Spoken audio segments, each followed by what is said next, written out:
నమస్తే, welcome to Leo. నమస్తే. నమస్తే అండి. గరికపాటి గారు, ఆయన గురించి అయితే అందరికీ తెలిసిందే. ఎందుకంటే ఆయన ప్రవచనాలు కావచ్చు, ఆయన సూక్తులు కావచ్చు, ఇవన్నీ కూడా చాలా వింటూ వస్తుంటాం. అయితే ఏదైతే మనం చూస్తున్నాం, ఏదైతే సమాజంలో పాజిటివిటీ ఏదైతే ఉందో దాదాపు 10 ఏళ్ళు లేదా 20 ఏళ్ళ పాటు కృషి చేస్తే కానీ ఆ పాజిటివిటీకి ఒక పేరు అయితే లభించదు. కానీ నెగిటివిటీకి మాత్రం చాలా తక్కువ వ్యవధిలో, చాలా తక్కువ చిన్న వీడియో, అంటే ఒక 30 సెకండ్లు లేదంటే ఒక 2-3 నిమిషాలు ఉన్న వీడియోతోని పూర్తిగా గరికపాటి గారిని దుష్ప్రచారం చేయాలనే ఆలోచనలు మనం చూస్తూ వస్తున్నాం. గరికపాటి గారి గురించి మీరు కొన్ని వీడియోలు కూడా చేశారు కాబట్టి మొత్తానికి మీ ఉద్దేశంలో ఈ యొక్క ఇన్సిడెంట్లో ఏంటి అంటే ఏం చెప్తారు? అంటే మంచి గుమ్మం దాటేలోపు చెడు ప్రపంచం చుట్టేసి వస్తుంది అండి. అంటే అంత తేడా ఉంటుంది. మనిషికి చాలా క్యూరియాసిటీ ఎక్కువ అండి. చెడు విషయాల మీద అంటే రూమర్స్ మీద ఎక్కువ కుతూహలం చూపిస్తారు. ఏదో జరిగింది అన్నారు అనుకోండి, ఏంటి ఏం జరిగింది, అక్కడి నుంచి స్టార్ట్ అయ్యి ఈ ఒక్క మాట వైరల్ లాగా మొత్తం ప్రపంచం చుట్టేస్తుంది. ఏముండదు అక్కడ.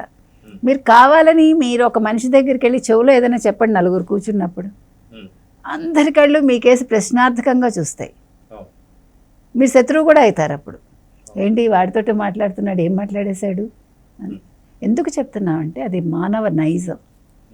సో ఇప్పుడు గరికపాటి గారి విషయంలో కామేశ్వరి గారు, అంటే ఆయన మొదటి భార్యగా చెప్పుకునే కామేశ్వరి గారు, అంటే అన్నగారి భార్య, ఇక్కడ తప్పు ఒప్పులు మనకు తెలియదు, మనకు అనవసరం. వాళ్ళు కలిసి జీవనం సాగించారు. 2 పిల్లలు పుట్టాక 10 ఏళ్ళు 12 ఏళ్ళు పిల్లలకి వచ్చాక శ్రీశ్రీ గురజాడ వాళ్ళ పేర్లు.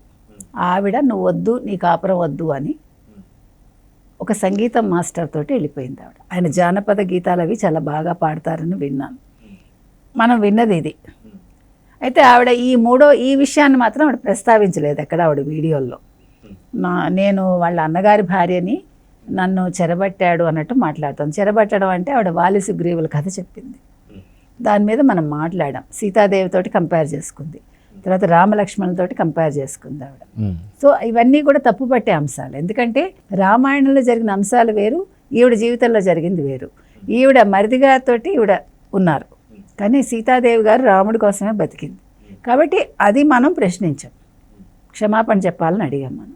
కాకపోతే ఇక్కడ ఏంటంటే ఆవిడ చెప్పేది, ఈ సంగీతం నేర్పించిన వ్యక్తి ఎవరైతే ఉన్నారో శివప్రసాద్, ఆయనతో వెళ్ళిపోయారు అనేది మనం చెప్పాం. అంటే అది మనమేం చెప్పలే, విషయాలు అక్కడ జరిగినవి చెప్పాం అంతే. ఆ విషయం ఆవిడ ప్రస్తావించకుండా నా కొడుకు నా మీద క్రిమినల్ కేసు పెట్టాడు తండ్రి మాట విని 9 నెలల క్రితం, నేను ఆ కోపంతో ఇది చేస్తున్నాను, ఆయనకి చాలా విద్వత్ ఉంది, చాలా బాగా మాట్లాడతాడు, బోల్డ్ సంపాదించాడు, 100 కోట్లు అంటున్నారు, 200 కోట్లు అంటున్నారు, 300 కోట్లు అంటున్నారు, ఇవన్నీ చెప్పుకొచ్చింది. నా పిల్లలు ఇప్పుడు కోటీశ్వర్లు, నా పిల్లల గురించే నేను దీపం పెడతాను రోజు, నాకు చాలా ప్రేమ వాళ్ళ మీద. మరి అంత ప్రేమ ఉంటే 20 ఏళ్ళు మీరు గమ్మునున్నారా? 23 ఏళ్ళు ఏం చేశారు పిల్లల్ని ఒక్కసారి కూడా కలవకుండా?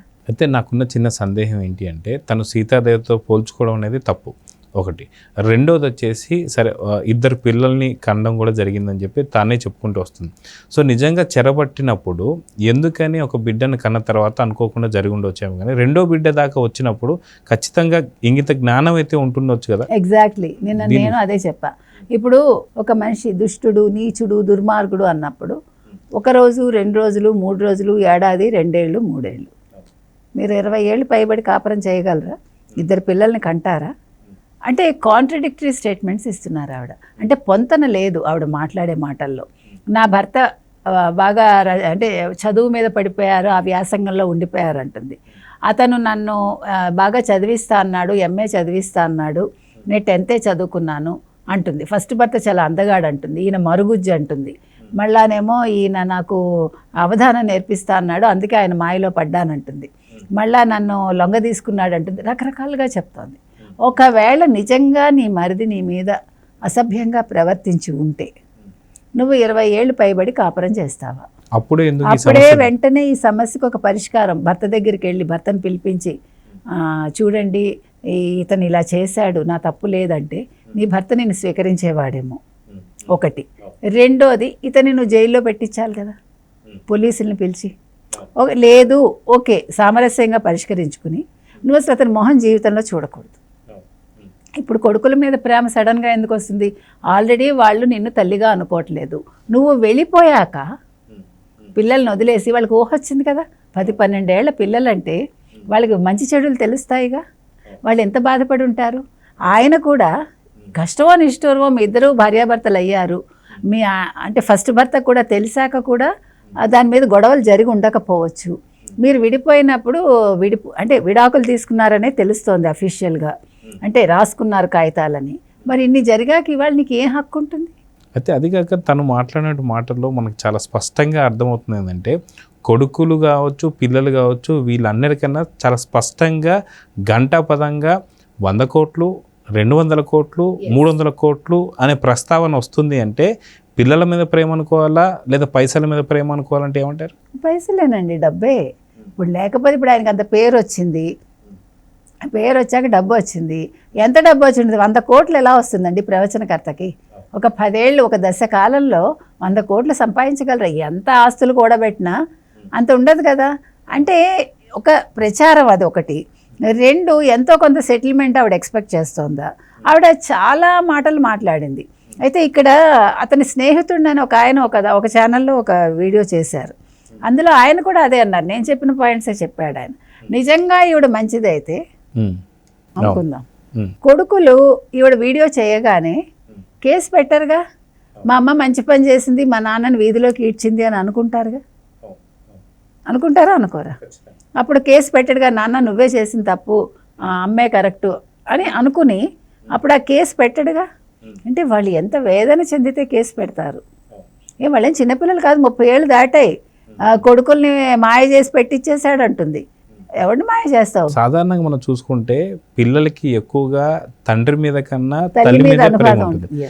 కానీ తల్లి ఎంతో గౌరవంగాని లేదా ఎంతో ఇబ్బందులు పెట్టి లేదా తనకు సంబంధించినటువంటి పిల్లల్ని వదిలేసి వెళ్ళిపోవడాన్ని ఇవన్నీ భరించలేక కన్న తల్లిని కూడా ఇంత దూరం పెట్టారని చెప్పుకోవాలి. అంతే కదా, అసలు వాళ్ళకి తెలియదండి. ఇప్పుడు మీరు వెళ్ళిపోయారండి, వెళ్ళిపోయాక ఇంకా వాళ్ళకి సంబంధం ఏంటి? నేను ఎవరితోటో వెళ్ళిపోతే నా పిల్లలు నాతో ఎందుకుంటారు? ఇంకా తర్వాత నేను మిమ్మల్ని ఎప్పుడు పట్టించుకోలేదు ఒక పిల్లగా, ఇంకా వాళ్ళకి అవసరం ఏముంటుంది?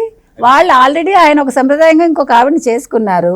ఆయన అదృష్టం కొద్దీ ఆవిడ చాలా మంచిగా ఉన్నారు, మంచి ఇల్లాలుగా పేరు తెచ్చుకున్నారు, మంచి చదువుకున్న వ్యక్తి, పిల్లల్ని చాలా బాగా చూసుకుంది ఆవిడ. ఇవాళ వాళ్ళు ఆవిడని తల్లి అనుకుంటున్నారు. మరి అటువంటి సందర్భంలో ఎందుకు ఇది?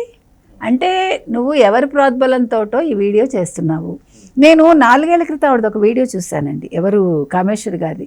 ఆవిడ చాలా బాగున్నారు మనిషి, చాలా చక్కగా మాట్లాడారు, తెలుగు భాష గురించి మాట్లాడారు. అప్పుడు ఇలాంటి కంప్లైంట్స్ లేవు. భాషాపరంగా ఆవిడ విద్యార్థుల గురించి చెప్తూ చాలా చక్కటి వీడియో చేశారు ఆవిడ. అంటే ఆ చేంజ్ చెప్తున్నా. అలాంటి కామేశ్వరి గారు ఇలాంటి వీడియో చేయటం అంటే ఆవిడ అనవసరంగా ఆవిడ తక్కువ చేసుకుంటున్నారు. 3 MAలు చేసి, ఆవిడకి మంచి విద్వత్ ఉందండి, ఆవిడ చక్కగా పాడతారు, చక్కగా పద్యాలు, ఆవిడ ఆసువుగా పద్యాలు చెప్తారు, అవధానం కూడా చేస్తున్నట్టున్నారు, మనిషి బాగున్నారు, మాట బాగుంది, చదువు బాగుంది, అన్నీ బాగున్నాయి. కానీ అనవసరంగా ఆవిడ బుర్రని ఎవరో పాడు చేశారండి. అది ఆవిడ ఆలోచించుకుని ఆవిడ తను చేసిన దానికి ఒకసారి అంటే పునఃసమీక్షించుకుంటే బాగుంటుంది. ఇంకొకటి, గరికపాటి గారు వచ్చి దీనికి సమాధానం చెప్పాలని సోకాల్డ్ ఏమనాలి కమ్యూనిస్ట్లో లేకపోతే సోకాల్డ్ అనలిస్ట్లో చెప్తున్నారు. నా ఉద్దేశంలో అక్కడ కట్ అయిపోయింది, వాళ్ళు తెలిసే విడిపోయారు. మాట్లాడాలి అనుకుంటే ఖచ్చితంగా గరికపాటి గారు కాదు, దీనికి పిల్లలు వచ్చి మాట్లాడతారు కదా. గరికపాటి గారికి సంబంధం లేదు, పిల్లలు వచ్చి మాట్లాడాలి. ఎందుకు మాట్లాడతారు? వద్దనుకుని నాకు పిల్లలు వద్దు, నువ్వు వద్దు, ఈ సంసారం వద్దు, నేను పోతున్నానని ఆవిడే చెప్తోంది, నేను వెళ్ళిపోయానంటోంది. కానీ ఎవరితో వెళ్ళిపోయిందో ఆవిడ చెప్పలేదు, అది వేరే విషయం. ఆ వెళ్ళిపోవడంతో ఈరోజు అసలు నీకు ఏ హక్కు ఉందని నువ్వు మాట్లాడతావు? అసలు దేనికోసం వాళ్ళు మాట్లాడాలి? ఇది నేను ఈ అనలిస్టులు అన్న వాళ్ళని అడుగుతున్నానండి. మీరు ఆయన వచ్చి సమాధానం దేనికి చెప్పాలి? పిల్లలు ఏదైనా వచ్చి చెప్తే చెప్పాలండి. కాదు మాకు అసలు అవసరం లేదు, ఇది అయిపోయిన కథ అనుకుంటే వాళ్ళు ఇంకా దాని గురించి ప్రస్తావించరు. వాళ్ళ టీం మాత్రం స్పందించింది, గరికపాటి టీము, మీరు ఇలాంటి వీడియోలు చేయొద్దు అంటే నెగిటివ్గా మేము తగిన చర్యలు తీసుకుంటా ఉన్నారు. దాని మీద కూడా గరికపాటి గారు మాట్లాడలేదు. నీకెందుకయ్యా, ఆయన మాట్లాడాల్సిన పనే లేదు. ఇప్పుడు ఆయనకు అహంకారం ఉందో, ఆయన మాట్లాడేది ప్రజలకు నచ్చితే వింటారు, నచ్చకపోతే మానేస్తారు. మనమెవరమండి? ప్రతివాడు వచ్చేసి అంటే జడ్జిమెంట్ ఇచ్చేస్తూ ఉంటే ఎట్లా? అది ఆయన పర్సనల్, అంతే, మనకు అనవసరం.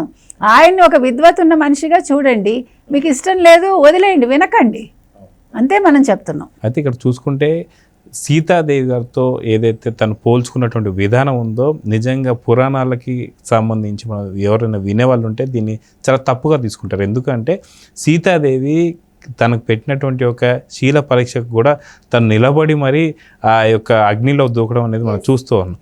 కానీ తను ఏదైతే చేసినటువంటి ఒక పరిస్థితి ఉందో వేరే వాళ్ళతో వెళ్ళిపోవడాన్ని, దీన్ని సీతాదేవితో పోల్చుకోవడాన్ని నిజంగా ఇది చాలా హర్షించదగ్గ విషయం కాదండి. క్షమాపణ తప్పకుండా క్షమాపణ చెప్పాలి. ఎందుకంటే రాముడితో పోల్చుకుంటారు, సీతతో పోల్చుకుంటారు అంటే మీరు కొన్ని సందర్భాల్లో పోల్చుకోండి, కానీ కొన్ని విషయాల్లో అది పోల్చుకునే అవకాశం ఉండదు.